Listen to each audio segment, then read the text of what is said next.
અને વાત મતદારોના મિજાજની આજે મતદારોના મિજાજમાં અમદાવાદની મહિલાઓ સાથે વાત કરીએ એ મહિલાઓ કે જેમણે પોતાના જીવનમાં અનેક સરકારો જોઈ નેતાઓ જોયા આ સિનિયર સિટીઝન મહિલાઓ 2024ની ચૂંટણીમાં કયા નેતાની કામગીરીને વખાણે છે અને સરકારના કયા કામથી ખુશ છે જોઈ લો।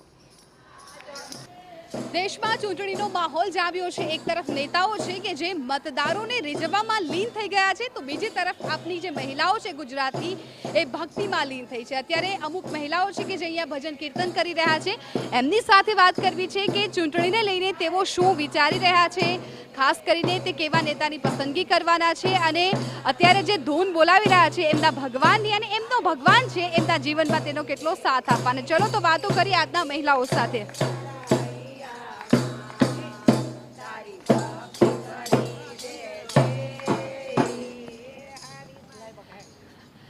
બા હમણાં ગુજરાતમાં મતદાન થવાનું છે લોકસભાની ચૂંટણી માટે, એટલે એ તો ખ્યાલ છે ને કે વડાપ્રધાન આપણે પસંદ કરવાના છે કે કોણ વડાપ્રધાન બનશે, તો એને લઈને તમે શું કહેશો?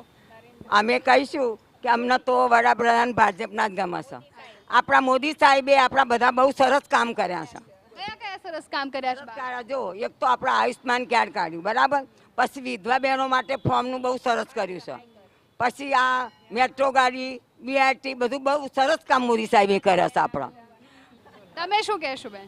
અમે બી મોદી સાહેબે તો બહુ જ સરસ કામ કર્યા છે। જો કે એટલે એમને તો આખા આપણા ગુજરાતનો ને આખા દેશનો વિકાસ માટે એમને બહાર પણ એટલું બધું એ જાય છે અને આપણે એમ ધંધા રોજગાર બધું લાવે છે, એ બધું સારા કાર્યો એમને કર્યા જ છે। એટલે અમે તો મોદી સાહેબ સિવાય બીજું અમને કોઈ દેખાતું જ નથી। તો તમને એ લોકોને મોંઘવારી ક્યાંય નથી લાગતી? મોંઘું કઈ લાગે છે? ના, મોંઘવારી નથી લાગતી, પણ નરેન્દ્ર મોદી સાહેબ આવ્યા તો રોડ કેટલા સારા થયા, સિનિયર સિટીઝનને કેટલો લાભ થયો છે, કેટલું સારું કર્યું છે, કાર્ડ બહેનોને બધાને આયુષ્માન કાર્ડ કઢાવે, બધું ઘણો ફાયદો કર્યો છે। કેટલા તો મંદિરો બંધાય છે, અમે બધા મંડળવાળા દર્શન કરવા જઈએ, એટલે અમને તો નરેન્દ્ર મોદી પ્રત્યે બહુ જ પ્રેમ છે। બધી બહેનો અમે એમને જ વોટ આપીશું। તમે શું કહેશો બેન? બસ હું એ જ કહેવા માગું છું, નરેન્દ્ર મોદીને જ મત આપજો। નરેન્દ્ર મોદીએ બહુ સરસ કામ બધું કર્યું છે, એટલે મારી બહેનો ભાજપ પર આવવું જોઈએ, ભાજપ। બા તમને શું લાગે છે? મને તો બહુ સરસ લાગે, મોદી ભાઈએ બહુ સરસ કામ કર્યું છે। જો તો પહેલાં તોફાનો બહુ થતા હતા આપણા અમદાવાદમાં બધા તો એ બધા બિલકુલ બંધ થઈ ગયા અને બધાને શાંતિથી પોતાના રોજગારમાં ધંધો કરી શકે છે અને બધાને રોજગારી ખાલી સરસ મળી છે, બધાએ કોઈ બેકાર નથી। અને આયુષ્માન કાર્ડ કાઢી જે ઉંમરવાળા સિનિયર સિટીઝન હતા ને એ લોકોને બહુ રાહત આપી। 5 લાખ રૂપિયા થી જ એમની પોતાની દવા કરી શકે મફત, એટલે એ બહુ મોટું રાહત છે સિનિયર સિટીઝન માટે। એ મોટું રાહત છે। આયુષ્માન કાર્ડ એમને સારામાં સારું કામ કર્યું છે અને એથી એ બધાને બહુ જ આનંદ છે અને અમારા આશીર્વાદ છે મોદી સાહેબનો કાયમ આ વખત 400 પાર કરી દે। એટલે બા અત્યારે ભાજપ પણ 400 ને પાર કરી રહી છે। બાએ પણ કીધું છે કે 400 પાર કરી દે એમને।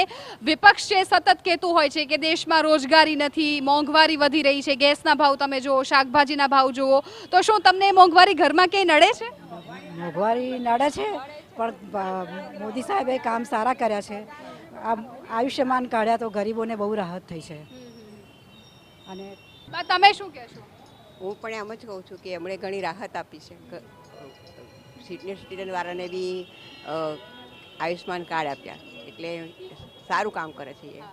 એટલે અત્યારે તો તમને બધાને રામ રાજ્ય જેવું જ લાગે છે મોદી સરકારમાં? હા, તમારી પાસે આવું છું બા। હા, મોદી સાહેબ 10 વર્ષ સુધી અમને રાજ કર્યું છે, એટલે અમને મોદી સાહેબ જ ગમે છે ને મોદી સાહેબે સારું કામ કર્યા છે ને દેશ માટે એમને સારું કર્યું છે।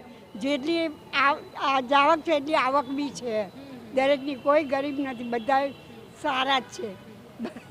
એટલે બા તમે પહેલાની સરકાર પણ જોઈ હશે કે પહેલા કેવું હતું ને અત્યારે છેલ્લા વર્ષોમાં કેવું છે, તમને શું લાગે છે? સરસ લાગે છે, મોદી સાહેબે બહુ સરસ કર્યું છે કામ।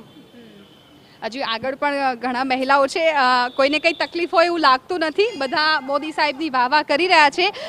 આગળ પણ પૂછીએ આપણે કે એમનો શું મત છે, તમે શું કહેશો? અત્યારે જેટલાને પૂછશું એ લોકો તો એમને રામ રાજ્ય હોય એવું લાગે છે, કોઈ પણ પ્રકારની તકલીફ નથી। તમને શું લાગે છે? અમને રામ રાજ્ય જેવું જ લાગે છે, કેમ કે મોદી કાકાએ એટલું બધું કામ કર્યું છે કે આખા દેશમાં આખા વર્લ્ડમાં પણ એમનું નામ છે ને એમને બધા સિનિયર સિટીઝનો માટે, ગરડાઓ માટે, ગરીબો માટે, બધા કિસાનો માટે, બધા માટે કામ કર્યું છે। કોઈ બાકી કોઈ વર્ગ બાકી નથી રહ્યો. જાતિઓમાં પણ એમને જાતિ ભેદ નથી રાખ્યો. કોંગ્રેસે તેમના ખિસ્સા જ ભર્યા છે, એમના નામે રડીને વોટ લઈને ખિસ્સા જ ભર્યા છે ખાલી, બીજું કંઈ કર્યું નથી. કોંગ્રેસે કોઈનો ઉદ્ધાર નથી કર્યો. મોદીથી તો આખા દેશનો ઉદ્ધાર થયો ને એને અદાણીને જે રિલાયન્સને બધા માટે બોલે છે રાહુલ, પણ એમને એ વખતે કોંગ્રેસ વખતે પણ એ હતા જ, એ નહોતા એવું નથી. એટલે એ ખોટું કરે છે અત્યારના રાહુલ પણ. એટલે રાહુલ તો કહે છે ને કે શેર વેચીને ગધેડો ખરીદવા નહીં લેવાનો. સાચી વાત છે. એટલે બા જે આ વખતે ભાજપ કહે છે અબકી બાર 400 કે પાર ફિર મોદી સરકાર, એવું થશે? હા, કમર આવશે, કમર. ભાજપ આપી જ જોઈએ, ભાજપ આપી જોઈએ. હા, 101% ભાજપ આપશે. મોદી સાહેબ જ આવવા જોઈએ. આવવી જોઈએ, આવવી જોઈએ, ભાજપ આવવી જોઈએ.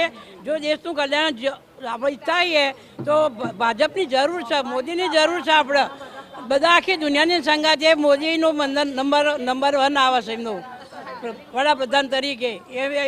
એમને સારું કાર્ય કર્યું છે તો સારું બધું દેખાઈ આવે છે બધું સમાજની અંદર.